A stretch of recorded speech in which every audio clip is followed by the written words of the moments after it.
Hey family, Chuck Bedlam here with 15 Minutes of Bedlam, interviewing Doc Simons and Papa Jim. Stay tuned.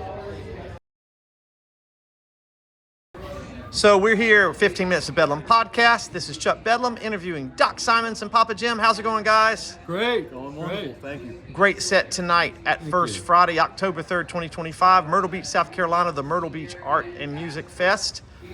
Let's talk about your musical influences. You guys have chops for days.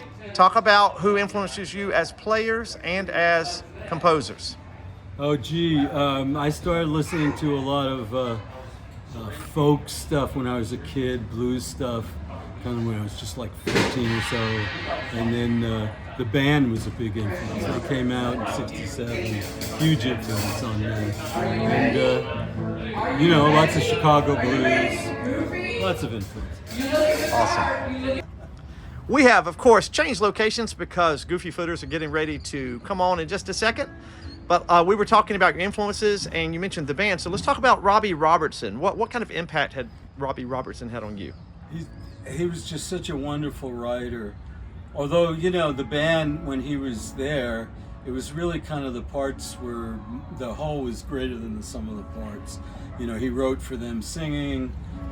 He was a big influence, but the band as a whole was a big influence, the way they played together.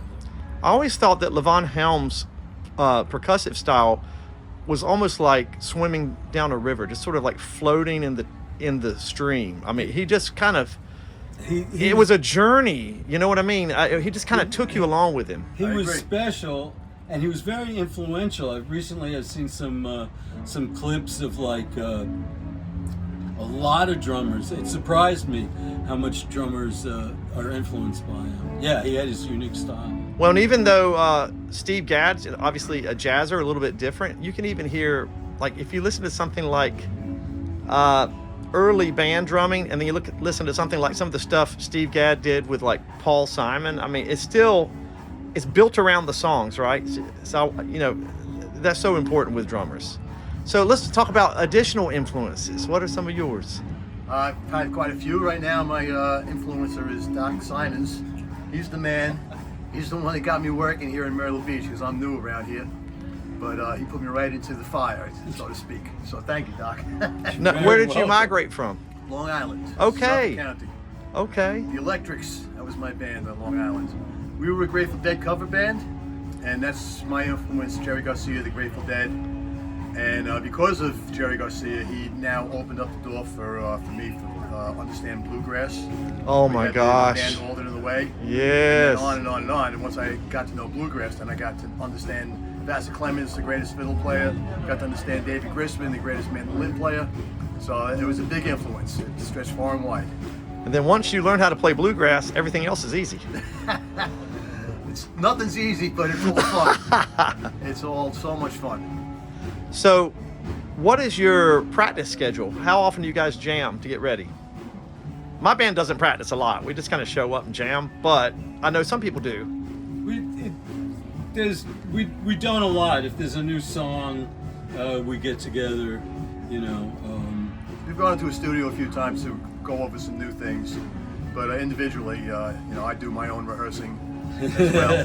Just to keep, and we keep up with communicate. this guy. I'll say, learn this song, and he'll learn it, and then we'll just play it. So, what else inspires you besides music, or in addition to music? I like sports a lot. I'm inspired by sports, but the Mets disappointed me in a big way this go around. But I'll still root for the Yankees, even though I'm not a Yankee fan. But I am from New York, so I have to follow through. They're in the next round of the playoffs. So, other than that, music, my family, my kids, my grandkids. That's the inspiration for me. I love it. I love it. So, where are you guys playing next? And also, you mentioned having a full lineup next year. Let's talk a little bit about future gigs, future plans, future recording, where people can find you, find your music, find your shows. Usually I post them. We don't even have like a website because we're all part-timers. We usually play at the Pawleys Island Tavern once a month. And then scattered here and there, the Islander Bar. It's a full band. It's Jim and I and 3 guys from Paperwork.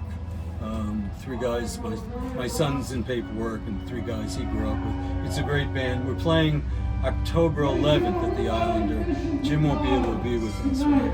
No. I'm on out. Yeah, but about once a month at the Pit, at the Pawleys Island Tavern, and then just here and there. Friend me, you could just friend me, and then you'll see the posts. This old guy isn't even on Facebook, right? No, not yet. They're trying to get me to. Give them your Facebook so they make sure that they have the right one. It's, it says Jonathan, in quotes, Doc Simons, Simons. All right, guys, you heard it first. 15 Minutes of Bedlam podcast listeners. These guys are legends. Check them out. Support them. Go out to the Pit next month. Look out for their music on Facebook. Thank you, guys. Thank you. Appreciate it. All right.